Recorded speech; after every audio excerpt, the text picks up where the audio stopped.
السلام علیکم ناظرین، آپ نبیلہ نبیل کے ساتھ ایک پرانا پروگرام علم اسلام اور دنیاوی علم جو کہ روک دیا گیا تھا، آج آپ دوبارہ سے شروع ہو گیا ہے۔ اس کا فرسٹ پارٹ ملاحظہ فرمائیں گے۔ پہلے کچھ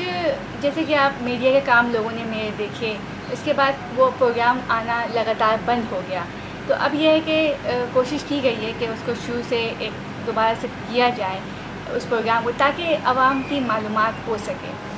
تو آج آپ فرسٹ پارٹ دیکھ رہے ہیں، تو شروع کرتے ہیں۔ آج ہم جس موضوع پہ بات کریں گے وہ ایک بہت ہی اہم موضوع ہے، اور اس کو لوگ جو ہیں بہت سارے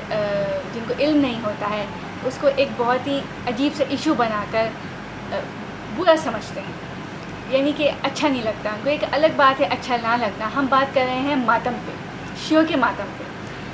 جیسے کہ آپ جانتے ہیں کہ ہمارے اسلام میں محرم کا جو مہینہ ہے، ایک مقدس مہینہ نیا سال سے شروع کیا گیا تھا، اللہ نے اس کو اسلامی نیا سال قرار دیا، لیکن بس قسمتی سے یہ سال جو ہے اس میں ایسا واقعہ ہو گیا، لوگ شادیاں بھی کرتے تھے اور ہمارا بہت ایک پیارا سال تھا، لیکن اللہ تعالیٰ کو معلوم تھا کہ اس قوم میں کیا ہونے والا ہے، تو اس مہینے کا نام جو ہمارا اسلامی نیا سال ہے پہلے سے ہی اس کا محرم پڑ گیا، تو لوگوں نے اپنی شادیاں بھی بند کر دی، ظاہر ہے بند کرنا بھی چاہیے، اور بہت سے لوگوں نے کیا۔ آپ یہ دیکھیں کہ اس محرم پورا گزرا، ہمارا آج 24 محرم ہے، 25 یا 24 محرم، لوگوں نے کتنے کپڑے بھی ہلکے گلابی پہنے، کتنے برائی کے کام بھی کیے، ہم نے اچھا کام بہت کم کیا ہے۔ یہ جس طرح رمضان اہم ہے ہمارے لیے، روزے کا مہینہ ہے، اسی طرح محرم ہے۔ تو ہمارے رسول نے ایک بہت پہلے کہا، کسی وجہ سے کہا تھا کہ 1 محرم سے لے کے 10 محرم تک کا روزہ رکھا جائے، لیکن چونکہ بہت ایک دو لوگوں میں جب میں بیٹھی تو پتہ چلا ہے، تو جو یزید کی ماں ہے کہ میرا بیٹا جیت کر آئے گا تو میں روزہ کھولوں گی، نعوذ باللہ غلط کام کیا، حسین کو مار کے شہید کر کے، تو میں روزہ افطار کروں گی۔ تو اس وجہ سے روزہ جو ہے وہ 10 کا بہت سے لوگ رکھتے ہیں اور بہت سے لوگ نہیں رکھتے ہیں، لیکن کہتے ہیں کہ نیت جو ہے وہ پروردگار جانتا ہے۔ فرسٹ محرم چونکہ حضرت عمر فاروق کی شہادت کا ہے، اور 1 سے 9 کا محرم رکھنا بھی اچھا ہے، بہت سے لوگ رکھتے ہیں اور رکھنا بھی چاہیے، کیونکہ ہمیں اس جو رمضان ہوتا ہے اس میں ہم افطاری میں فروٹ چاٹ رکھتے ہیں، حالانکہ سادگی اس میں بھی ہونا چاہیے، ہمارے رسول نے کتنی سادگی سے روزہ افطار کیا ہے، لیکن ہمارے روزے میں فروٹ چاٹ ہوتے ہیں، کبابیں ہوتی ہیں، بریانی ہوتی ہیں، دنیا جہان کی چیزیں ہوتی ہیں، تو رمضان میں بھی سادگی ہونا چاہیے۔ اور جب محرم کی بات آ جاتی ہے تو اس میں فروٹ چاٹ اور جو طرح طرح کے لوازمات ہیں تو بنتے ہی نہیں ہیں۔ آپ پانی سے، کھجور سے روزہ افطار کیجئے، اس کے تھوڑی دیر کے بعد آپ دال چاول کھا لیں، حلیم کھا لیں، تو یہ آپ یقین نہیں کر سکتے کہ آپ کو اللہ تعالیٰ اتنی برکت دے گا آپ کے رزق میں، اور اللہ تعالیٰ مولا اتنے خوش ہوں گے کہ قیامت کے دن جنت میں آپ لوگوں کا دروازہ کھل جائے گا، اور اپنے اعمال کو پہلے اچھے کریں۔ تو ماتم پہ بات کرتے ہیں ہم ذرا کہ حضرت یحییٰ کا سر جو ہے وہ کاٹا گیا تھا، کیونکہ انہوں نے حضرت یحییٰ علیہ السلام جو ہے ایک بہت بڑے پیغمبر گزر چکے ہیں، انہوں نے جو بادشاہ اور ملکہ تھے وہ آپس میں اصل میں بھتیجی اور چچا کا معاملہ تھا، تو شادی کرنے سے منع کیا تھا، تو انہوں نے جو ہے اتنی بڑی قربانی دی، اور تمام لوگوں کے ایک درس ہے،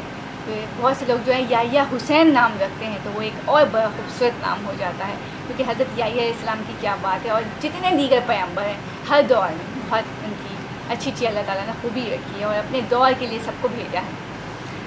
تو میں یہ بات کر رہی تھی کہ یزید جو ہے، جس طرح بادشاہ کی لڑکی نے ایک غلط کام کیا کہ چچا سے شادی کرنے پہ جب روکا پیغمبر نے تو اتنا غلط کام کیا، یزید کو آپ دیکھیے کہ وہ شیطان سے بڑھ کر اللہ نے اس کو بھیجا، ایک درندہ، ایک جانور، بدترین انسان، قاتل، برائی کی تمام تر صفات اس میں موجود تھی۔ اسی لیے ماتم شیعہ کیوں نہ کریں، کیونکہ وہ اس علاقے میں ایران میں ہوا ہے کہا جاتا ہے، اس لیے جو ہے شیعہ جو ہے وہ پورا 2 مہینہ رکھتے ہیں، سفر کا بھی انہوں نے رکھ دیا ہے۔ جہاں تک 1 ربیع اول سے لے کے 8 ربیع اول جو ہے تشیع نے بڑھایا ہے، اس کی بھی کوئی وجہ ہو سکتی ہے، اس بارے میں مجھے کوئی معلومات نہیں۔ 12 ربیع اول کو حضرت محمد مصطفیٰ صلی اللہ علیہ وسلم کی پیدائش آ جاتی ہے، اور 17 ربیع اول کو حضرت امام جعفر صادق علیہ السلام کی جو ہے پیدائش ہے، اس لیے شیعہ اگر بڑھانا بھی چاہیں تو بڑھا نہیں سکتے ہیں۔ تو جناب میں آپ یہاں پہ یہ بھی بات کرنا چاہیے کہ حضرت امام جعفر صادق جو ہیں وہ ان کے شاگرد حضرت غوث پاک ہیں اور ان کا بھی ایک بہت بڑا مقام ہے. اب اگر آپ ڈاکٹری لحاظ سے دیکھیں تو جذبات کی منتقلی انسان کے اندر نسل در نسل ہوتی ہے، اور پھر ایک لحاظ سے ماتم رواج پا گیا ہے، یہ بھی کہا جاتا ہے. کچھ لوگوں کا کہنا ہے کہ بیوی نے سر پیٹا تو خواتینوں نے بھی سر پیٹا. تو اس میں تو خیر لوگ جب آپ پہ غم گزرتا ہے، آپ کا بیٹا بیٹی جب گزر جاتا ہے تو ایک منٹ کے لوگوں کو جو بےتکے لوگ ہیں، جو بے علم اسلام نہیں سمجھتے، جو سچے لوگ نہیں ہیں، نماز پڑھنے کے باوجود، قرآن پڑھنے کے باوجود وہ کفر کی باتیں کرتے ہیں. جب اپنا کوئی گزر جاتا ہے تو ہم کس طرح سے اپنوں کے لیے تکلیف زدہ، ہمیں بہت تکلیف ہوتی ہے، ہم بہت تکلیف میں ہوتے ہیں. تو وہ جو معاملہ تھا وہ تو مولاؤں کا تھا، اور ایک بہت ہی عجیب سی خطرناک چیزیں ہوئی ہیں کہ آپ کا دل دہل جائے، آپ تکلیف میں مبتلا ہو جائیں جب سنیں. اور سچے عاشق بھی تو اللہ تعالیٰ کے عشق میں ہوتے ہیں، رسول کے عشق میں ہوتے ہیں، اور آنسو تو حضرت محمد مصطفیٰ صلی اللہ علیہ وسلم نے بھی اپنے نواسے کے لیے بہایا ہے. تو جب وہ بہا سکتے ہیں، غمزدہ ہو سکتے ہیں، تو اہل تشریح کیوں نہیں آنسو بہا سکتے ہیں؟ تو بہت سے لوگوں کو آنسو بہانے پہ بھی اہل تشریح کے اعتراض، صرف ماتم پہ نہیں. جہاں تک کہا جاتا ہے کہ بیویوں نے کیا تو بیوی پہ بھی بنتا تھا تکلیف ہے، اور اتنا زیادہ جو آپ مجلس میں سنتے ہیں ضروری نہیں ہے کہ بہت جو بڑھا چڑھا کے بولا جاتا ہے، کہ کیونکہ ان لوگوں کا کام تھا صبر کرنا. یہ اصل میں کچھ لوگ یہ بھی کہتے ہیں کہ آپ کو جب رلانا ہے، کسی چیز کو بیان کریں، تکلیف کو بیان کریں، اور احساس والے، چونکہ شیعہ جو ہیں ان میں جذبات کی منتقلی ہوئی ہے تو وہ نسل در نسل چلی ہے. تو جب وہ ایک خطرناک چیز کسی کے سامنے بیان کی جاتی، احساس والے آدمی، یعنی کہ جو اس سلسلے میں جو احساس رکھتے ہوں، تو پھر وہ ان کو رلانے کے لیے بھی جو بہت سی چیز اندر کی بیان کی جاتی ہے وہ کچھ نہیں بھی ہو سکتی ہے، لیکن ہم اس میں اضافہ کر سکتے ہیں، کیونکہ بیویوں نے تو بہت صبر سے بھی کام لیا ہے. اور اس وقت جو ہے اتنا بتانے کا لوگوں کو ٹائم بھی سمجھانے کا نہیں تھا. بہت لوگ یہ کہتے ہیں کہ بھئی مولا نے روکا کیوں نہیں، منع کیوں نہیں کیا لوگوں نے جب سر پیٹا. ضروری نہیں کہ مولا نے منع نہیں کیا ہو، مولا نے منع کیا ہو پھر بھی لوگوں نے کیا ہو، اور ان کے بس کہاں اتنے افراتفری میں انسان کے پاس وقت ہوتا ہے. اور وہ تو ایک بہت بڑا معاملہ تھا کربلا کا. کچھ لوگوں کا یہ بھی کہنا ہے کہ اللہ تعالیٰ کو کیسا لگتا ہوگا جب ماتم کرتے ہیں شیعہ حضرات. تو یہ شیعہ کو آپ لوگ نہ بولا کریں، یہ شیعہ اور اللہ کا معاملہ ہے. اچھا، جن کی جو پوری اسلامی زندگی ہوتی ہے، جنہوں نے قرآن پڑھا ہوتا ہے، وہ کبھی بھی برے جملے انسانوں کے بارے میں استعمال نہیں کرتے ہیں. میں یہ نہیں کہتی کہ ہر بات کچھ نہ کچھ ہر دھرم میں، ہر مذہب کے لوگوں میں ہوتا ہے، اور اپنی زندگی کو خوبصورت بنانے کے لیے اپنی اصل کتاب جو مذہبی کتاب ہوتی ہے وہ پڑھنا بہت ضروری ہے. اگر آپ کرسچن کی بک پڑھیں گے، ویدا، بک آف میتھیو، اور چائنا کی جو مذہبی کتاب ہے، تو اس میں کچھ بات الگ ہوگی، بک آف میتھیو میں کچھ اور بات لکھی ہوئی ہوگی. لیکن ہمیں اچھی باتوں کو دیکھنا ہے.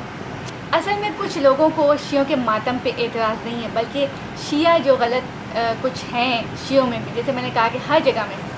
جو اماں عائشہ حضرت علی کے درمیان بات ہوئی تھی اس کو بہت زیادہ کچھ بنا کر بولتے ہیں.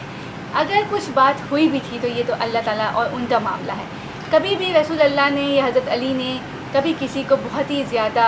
غلط طریقے سے نہیں بولا ہے، ہمیں ان سے سیکھنا چاہیے. لیکن لوگ جو ہیں وہ قرآن کو نہیں پڑھتے ہیں اور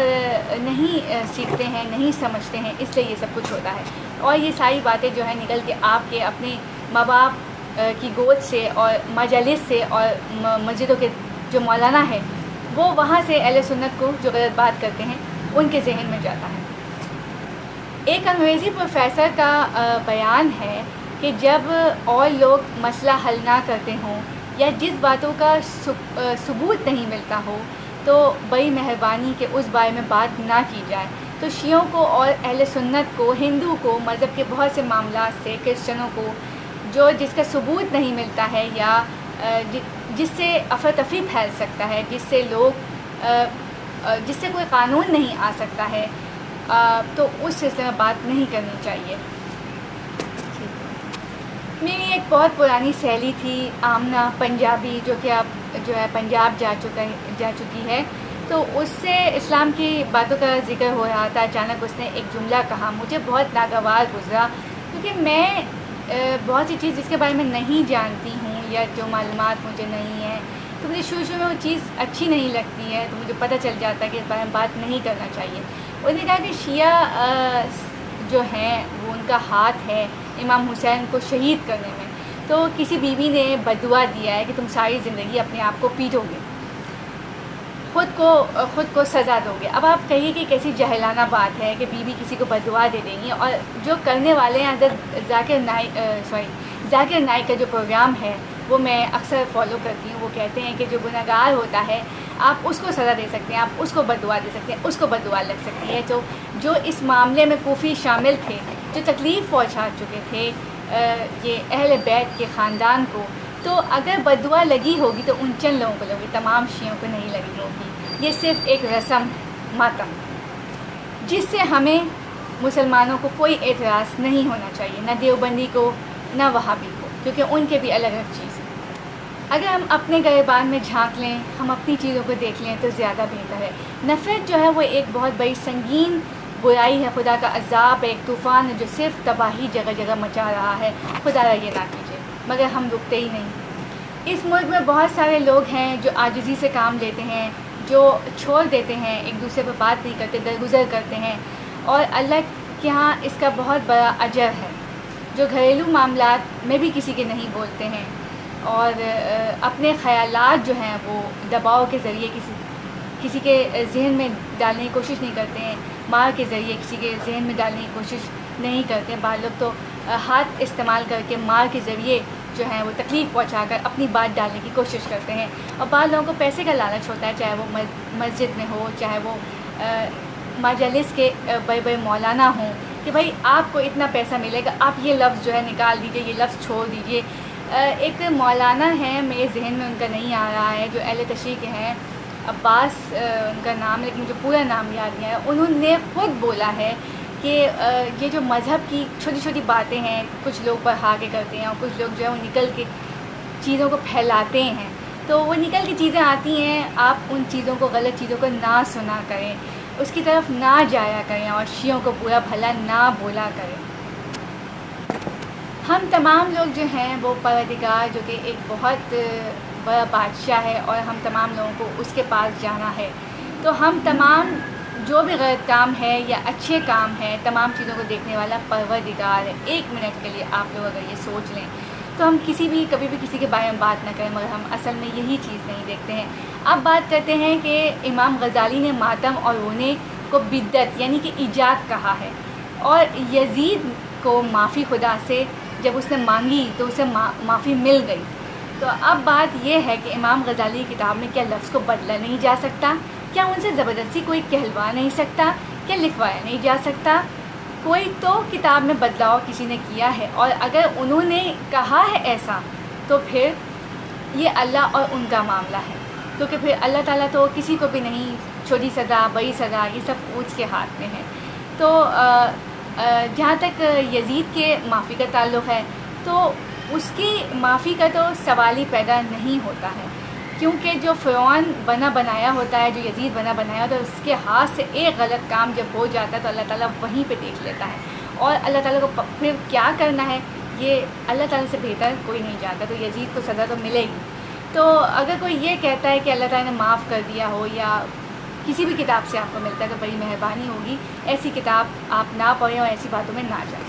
کیونکہ ایجاد صرف ماتم ہو سکتی ہے، آنسو تو سب نے بہائے ہیں، تکلیف میں تو انسان اپنے ساتھ پتہ نہیں کیا کر دیتا ہے، لیکن جو بہت زیادہ جو حساس ہوتے ہیں یہ وہی کر سکتا ہے۔ اگر ہمارے اندر احساس نہیں ہے، یہاں پہ جانوروں سے بھی لوگ بہت کم پیار کرتے ہیں اور جانوروں کا بالکل احساس نہیں رکھتے ہیں، یہ جو انگریز قوم ہے ان سے پوچھے کہ وہ جانوروں کی ان کے نزدیک کیا اہمیت ہے، اور ہمارے رسول نے جانوروں کے بھی حقوق بتائے ہیں۔ کربلا کے اس واقعے پہ سورج، چاند، زمین کے ہر ذرہ ذرہ رویا ہے، تو پھر رونے والے کیوں نہ روئیں؟ ہم اہل سنت بھی روتے ہیں اور اہل تشیع بھی روتے ہیں، اور اگر یہ بات کوئی ہندو بھی سن لے احساس والا تو وہ بھی رو دیتا ہے۔ میں نے ایک کرسچن لڑکی سے بیان کیا تو اس کی آنکھوں میں یقین کیجیے موٹے موٹے آنسو تھے۔ آج کا جو دور ہے وہ جھوٹ کا دور ہے، خدا کتابوں کی باتوں کو چھوڑ دیجیے، قرآن اور اللہ اور اہل بیت، خلفائے راشدین پیروں کی باتوں پر چلیے، اچھی اچھی باتوں کو پڑھا کریں۔ ابھی جو واقعہ ہوا ہے ایک بہت ہی دردناک مروا بچی کے ساتھ 4-5 دن پہلے، آپ یہ دیکھیں کہ اس سرزمین پہ ایک نہ ایک دن تو اللہ تعالیٰ لگتا ہے جیسے کہ عذاب لا کر چھوڑے گا، کیونکہ اب تو لوگوں کو احساس ہی